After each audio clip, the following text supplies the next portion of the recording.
ऐक, तुला पैसे मिळतील, हे अकाउंट बंद कर, नाहीतर भाजपात प्रवेश कर, नाहीतर अमेरिकेमध्येही तुला मारून टाकू असा मेसेज करत सोशल मीडियावर प्रसिद्ध कॉकरोच जनता पार्टीचा संस्थापक अभिजित दिपकेला जीवे मारण्याची धमकी देण्यात आली आहे. अभिजित दिपकेनं एक्सवर या धमकीच्या मेसेजचे फोटो सुद्धा शेअर केले आहेत. अभिजितला व्हॉट्सअपवर मेसेज करून कॉकरोच जनता पार्टी हे अकाउंट बंद करायला सांगण्यात आलं. अभिजितनं फोटो शेअर करताना म्हटलंय की मला आत्ताच जीवे मारण्याची धमकी मिळाली आहे. अभिजितनं मेसेजचे 2 फोटो पोस्ट केले आहेत आणि यात धमकी देणारा व्यक्ती म्हणतोय की आता तर तुझा नंबर मिळालाय, तुझं घर शोधण्यात वेळ लागणार नाही. त्यानंतर त्याच्या छत्रपती संभाजीनगर मधल्या घराचा पत्ताही पोस्ट केलेला दिसतोय. तो खोडलाय. त्यानंतर याच मोबाईलवर नंबरवरून त्याला 3 कॉल गेलेले आणि सोबतच एका व्हॉट्सअप ग्रुपची लिंक सुद्धा पाठवण्यात आलेली. त्याला तो ग्रुप जॉईन करायला सांगितलं.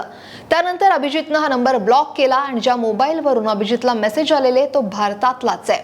यानंतर अभिजित दिपकेनं याला जीवे मारण्याची धमकी आल्यावर नेटकरांनी सुद्धा संताप व्यक्त केलाय. ते म्हणतायत, तू घाबरू नको, आम्ही तुझ्या पाठीशी आहोत असं म्हणत एका युजरनं त्याला धीर दिलाय. तर तुम्हाला काहीही होणार नाही, आम्ही सर्व जुरळं तुझ्या सोबत आहोत असं सुद्धा एकानं पोस्टमध्ये म्हटलंय. काही नेटकरांनी तर दिपके याला सुरक्षा पुरवण्याचं आवाहनही केलंय. तर अन्य एका युजरनं हे तुझ्याच एखाद्या व्यक्तीनं मुद्दाम केलं असेल असं म्हणत संशय व्यक्त केलाय. आता हा कॉकरोच कोण आहे आणि कॉकरोच जनता पार्टीचा नेमका संबंध काय?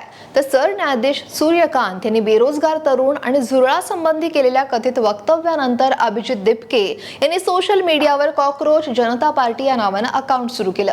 हे सोशल मीडियावरचं अकाउंट अल्पावधीतच चर्चेत आलं आणि खळबळ माजवली. 16 मेला सुरू झालेलं हे एक्सवरचं अकाउंट गुरुवारी 20 मेला ब्लॉक सुद्धा करण्यात आलं. त्यानंतर काही वेळानं कॉकरोच इज बॅक नावानं नवीन हँडल सुरू करून कॅम्पेन सुरू करण्यात आलं. याच पार्श्वभूमीवर कॉकरोच जनता पार्टीचं अकाउंट बंद करण्याची धमकी थेट दिपके यांच्या जीवालाच धोका निर्माण करणारी ठरली आहे. फक्त 8 दिवसात कॉकरोच जनता पार्टीचे 1,18,70,000 फॉलोअर्स झाले.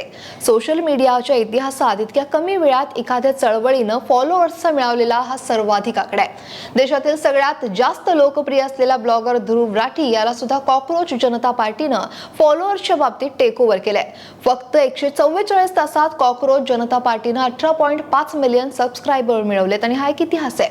30 वर्षाच्या अभिजित यांनी पुण्यातून ब्रॉडकास्ट जर्नलिझमचं शिक्षण पूर्ण केलं आणि सध्या ते अमेरिकेत राहायला आहेत. तिथं त्यांनी पब्लिक रिलेशन्सचं शिक्षण घेतलंय आणि ते पुढच्या महिन्यात भारतात परतणार आहेत.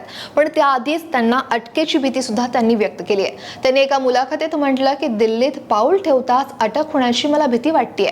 आत्ताच माझा पदवीदान समारंभ झालाय आणि पुढच्या महिन्यात मी भारतात परत येण्याची योजना आखतोय आणि सध्याची परिस्थिती आणि पद्धत पाहता मला दिल्ली विमानतळावर उतरल्या दिल्ली पोलीस ताब्यात घेऊन तिहार तुरुंगात नेतील असं दिपकेंनी एका मुलाखतीत सांगितलं. दरम्यान पोलिसांनी या प्रकरणी गंभीर दखल घेतली आहे, तपास सुरू केलाय. धमकी देणारा मोबाईल नंबर भारतातलाच असल्याचं सुद्धा समोर येत आहे. त्यावर दिपके यांनी आता तो नंबर ब्लॉक केला असला तरी सायबर तज्ञांच्या मदतीनं या धमकीमागच्या सूत्रधारांचा शोध घेणं हे पोलिसांसाठी आव्हान ठरणार आहे. राजकीय आणि सामाजिक कार्यकर्त्यांना अशा धमक्या येणं हे लोकशाहीसाठी चिंतेची बाब आहे. या प्रकरणाच्या तपासातून लवकरच सत्य समोर येईल अशी अपेक्षा आहे. पण या संपूर्ण गंभीर प्रकरणावर तुमचं मत काय आहे? कमेंट नक्की करा आणि लोकमत सबस्क्राईब करायला विसरू नका.